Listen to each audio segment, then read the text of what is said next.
Malacca ஜாசின் மெர்லிமாவில் பராமரிப்பாளரின் வீட்டில் போர்வைக்குள் மூச்சு திணறி 6 மாத ஆண் குழந்தை பரிதாபமாக உயிரிழந்தது.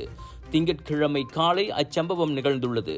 காலையில் புட்டியில் பால் கொடுத்துவிட்டு குழந்தைக்கு ஏப்பம் வந்ததும் அதனை தொட்டியில் தூங்க வைக்க பராமரிப்பாளர் முயன்றுள்ளார். ஆனால் குழந்தை தூங்காமல் அடம்பிடிக்க அதனை கட்டிலில் படுக்க வைத்துள்ளார். குழந்தை தூங்கியதும் சமையலறைக்கு போனவர் சற்று நேரம் கழித்து வந்து பார்த்தபோது குழந்தையின் முகம் போர்வையால் மூடப்பட்டிருந்தது.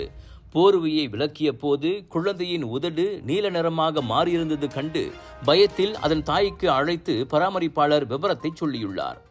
4 மாதங்களாக குழந்தையை அப்பராமரிப்பாளரிடம் அனுப்பி வருகிறோம். இதுவரையில் ஒரு பிரச்சனையும் வந்ததில்லை. பராமரிப்பாளரை நாங்கள் பழி சொல்லவில்லை. இப்படி நடக்க வேண்டும் என்று இருந்துள்ளது என 29 வயது தந்தை நஸ்ரோல் நிசாம் முகமது தஹார் கூறினார். சொந்த பிள்ளையைப் போல்தான் அவர் கவனித்து வந்ததாக நஸ்ரோல் கூறினார். இவ்வேளையில் அச்சம்பவம் விசாரணையில் இருப்பதாக ஜாசின் மாவட்ட போலீஸ் கூறியது.